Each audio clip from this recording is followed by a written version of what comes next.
नमस्कार मेरे भावी चिकित्सकों, कैसे हैं आप सब। Welcome to the another video of assertion reason. और असर्शन रीजन का ये जो वीडियो है रिप्रोडक्शन एंड फ्लावरिंग पार्ट का पार्ट 2 है। पार्ट 1 हमने पहले डिस्कस कर लिया। So let's start.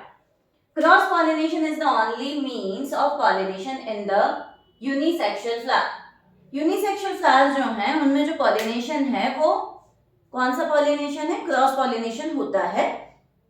क्या सेल्फ पॉलिनेशन हो सकता है क्या? यूनिसेक्सुअल फ्लावर में सेल्फ पॉलिनेशन नहीं हो सकता क्योंकि उनमें मेल पार्ट और फीमेल पार्ट अलग अलग है। इसलिए उसके केस में अपने को बोलना चाहिए कि सिर्फ और सिर्फ क्रॉस पॉलिनेशन होगा। तो पहली बात आपकी सही है।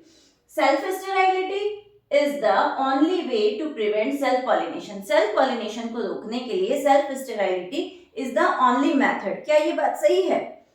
जब आपको सेल्फ पॉलिनेशन रोकना होता है तो सेल्फ स्टेराइलिटी और इनकम्पैटिबिलिटी के अलावा हर्कोगैमी, हेटेरोस्टाइली ऐसे मोड हैं या और भी ऐसे तरीके हैं जिनसे आपका सेल्फ पॉलिनेशन को रोका जा सकता है। सेल्फ स्टेराइलिटी ही अकेला ऐसा मोड नहीं है। इसलिए आपका रीजन क्या हो गया?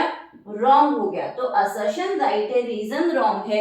इसलिए इस क्वेश्चन का आंसर क्या होना चाहिए? सी होना चाहिए। नेक्स्ट देखेंगे बच्चे, cleistogamous flowers always perform autogamy.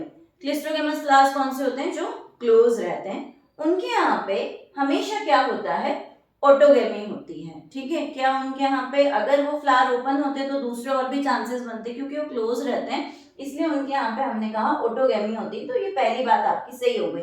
It needs abiotic और biotic external agencies for pollination. जब आप एक बात बताइए, जब उनके यहाँ पे ऑलवेज ऑटोगेमी होती है तो उनके लिए उनको बायोटिक या एबायोटिक एजेंट्स की जरूरत नहीं पड़ेगी। इसलिए इसका जो रीजन है वो क्या हो जाएगा? रॉन्ग हो जाएगा। ठीक है, बात समझ में आ रही है बच्चों को? लास्ट टाइम चल रहा है तो परेशान तो नहीं हो रहे? लास्ट टाइम है, बहुत अच्छे से पढ़े, एकदम पॉजिटिव एटीट्यूड के साथ। एक भी दिन थोड़ा भी टाइम वेस्ट नहीं होना चाहिए। चलिए next question. Pollination by water is quite rare in flowering plants. Flowering plants के अंदर वाटर से पॉलिनेशन कम देखने को मिलता है, ये सही बात है। जब आप एबायोटिक एजेंट्स की बात करते हैं तो वाटर और विंड से पॉलिनेशन होता है और उसमें भी विंड से पॉलिनेशन ज्यादा देखने को मिलता है, वाटर से देखने को नहीं मिलता। इसलिए जो पहली बात है वो सही हो गई। Then Bees are dominant biotic pollinating agents। देखिए, जब आप क्रॉस पॉलिनेशन की बात करते हैं और उसमें भी एंटेमोफिली की बात करते हैं, पॉलिनेशन बाय इंसेक्ट्स की बात करते हैं, तो उन इंसेक्ट्स में सबसे ज्यादा जो पॉलिनेशन है वो बीज करती है। इसलिए आपने कहना चाहिए कि bees are the dominant biotic pollinating agents. तो आपका असर्शन सही है और रीजन भी सही है। इसलिए इसका आंसर जो है वो क्या होना चाहिए? बी।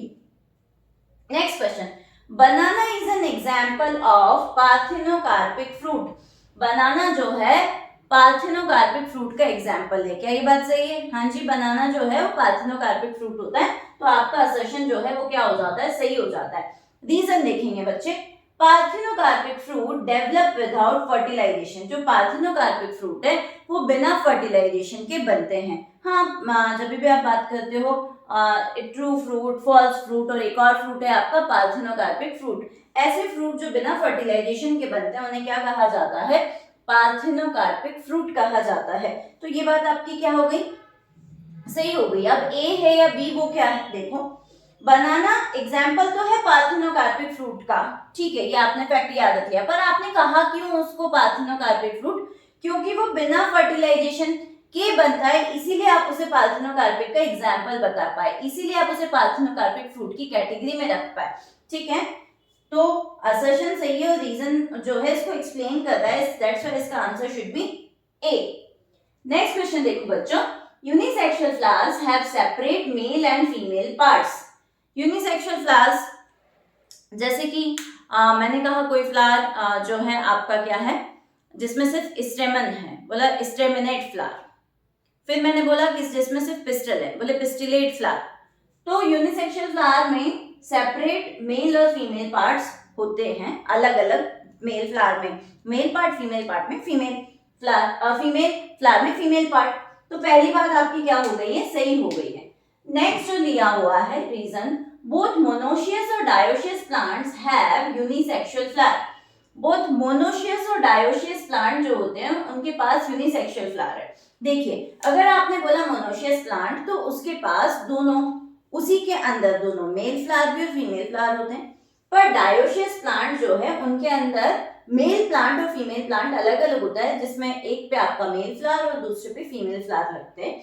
तो जैसे कि डायोशियस के केस में आप पपाया बोल सकते हैं, मोनोशियस के केस में कैस्टर बोल सकते हैं। तो आपका जो असर्शन है और वो भी सही है और रीजन भी सही है, बट यहाँ पे इसको एक्सप्लेनेशन की कोई बात नहीं कि unisexual flowers have separate male and female parts, ठीक है। और मोनोशियस बोथ मोनोशियस, ये इसका जस्ट स्टेटमेंट है, तो असर्शन भी सही है, रीजन भी सही है, पर उसको एक्सप्लेन नहीं कर रहा, इसलिए आंसर क्या आएगा, बी आएगा। नेक्स्ट क्वेश्चन देखिए बच्चों, in angiosperms endosperm form after fertilization and it is triplet, is it right? हमने पता है एंजियोस्पर्म्स के अंदर डबल फर्टिलाइजेशन होता है, और जब डबल फर्टिलाइजेशन होता है तो फर्स्ट फर्टिलाइजेशन में आपका जाइगोट बन गया, और सेकंड टाइम जब फर्टिलाइजेशन होता है तो क्या बनता है, एंडोस्पर्म बनता है, and that endosperm is triploid. तो पहली बात आपकी सही हो गई। देन आपने कहा in gymnosperm endosperm is diploid, in gymnosperm में एंडोस्पर्म डिप्लॉइड होता है, ऐसा सही है क्या? जिम्नोस्पर्म में तो एंडोस्पर्म बिफोर फर्टिलाइजेशन बनता है, तो ये कैसा होता है, हैप्लॉइड होता है, ये रॉन्ग हो गया, answer should be C. Next question, synazids are elongated cells present at the micropylar end of the embryo sac। जब आप embryo sac देखते हैं दो एंड है, चलाजल एंड और माइक्रोपाइलर एंड। चलाजल एंड पे एंटीपोडल सेल्स और माइक्रोपाइलर एंड पे सिनाजिड प्रेजेंट होती। तो ये बात समझ में आ गई कि elongated सेल्स है जो माइक्रोपाइलर एंड पे प्रेजेंट होती है embryo sac के। असर्शन सही। रीजन, दे डायरेक्ट pollen tube growth।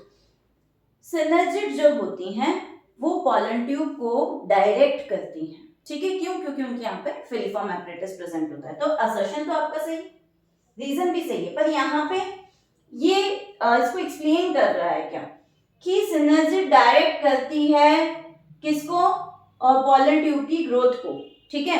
अब यहाँ पे बात ये है कि they are present at the micropylar end, synergid जो है माइक्रोपाइलर एंड पे प्रेजेंट होती है। एंटीपोडल पे भी तो हो सकती थी ना, माइक्रोपाइलर पे प्रेजेंट है, माइक्रोपाइलर पे प्रेजेंट है तभी वो वहां पे पॉलन ट्यूब को गाइड कर पा रही है, अगर नहीं होती तो नहीं कर पाती। तो located at the micropylar and because they direct the pollen tube growth, ठीक है। तो एक्सप्लेन कर रहा है, जब भी आपको असर्शन रीजन का आंसर निकालना हो तो व्हाई, हाउ, इनका आंसर आना जरूरी है।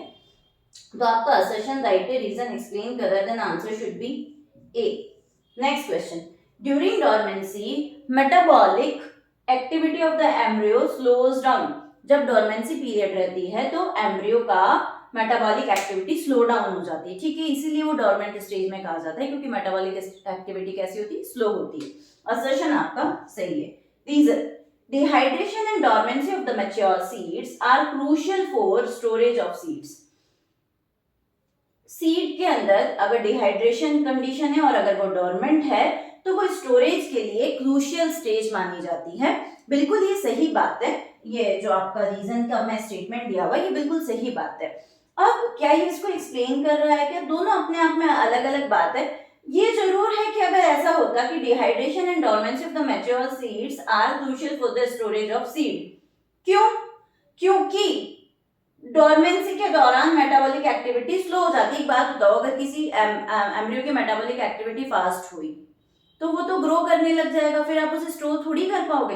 तो अगर रीजन असर्शन होता और असर्शन रीजन होता तो आंसर ए बन जाता, बट यहाँ पे असर्शन और इस कंडीशन में जो असर्शन और रीजन लिखे हुए हैं उस कंडीशन में आंसर इसका बी बनना चाहिए। Last question, the largest cell of the embryo sac is central cell. Okay, इसमें तो कोई इफ एंड बट नहीं, कोई प्रॉब्लम नहीं है। एम्ब्रियो सेक का जो लार्जेस्ट सेल है वो क्या होता है, आपका सेंट्रल सेल होता है। तो ये आपका सही बात हो गया। इट कंटेन पोलर न्यूक्लियाई, ठीक है, इसके अंदर पोलर न्यूक्लियाई होते हैं। कितने पोलर न्यूक्लियाई? 2 पोलर न्यूक्लियाई, ठीक है। तो ये बात भी आपका क्या हो गया, सही हो गया। बट इसको एक्सप्लेन नहीं करता ना कि भाई बड़ा क्यों होता है, इस तरीके से एक्सप्लेनेशन नहीं है इसका, तो इसका आंसर क्या होगा, बी। आई होप मेरे प्यारे भावी चिकित्सकों को सारे क्वेश्चन समझ में आए होंगे। फिर भी कोई डाउट है तो let me know in the comment section. और आपको किसी दूसरे टॉपिक पे असर्शन रीजन की क्वेश्चन प्रैक्टिस चाहिए या कोई दूसरी क्वेश्चन प्रैक्टिस चाहिए या कोई टॉपिक पढ़ना है तो मुझे बताइए, या रिवीजन करना है तो मुझे बताइए in the comment section. Definitely I help you. और आपको ये वीडियो अच्छा लगा है तो लाइक, शेयर और सब्सक्राइब कीजिए। And wish you all the best बच्चों for your exam NEET 2025। Thank you so much.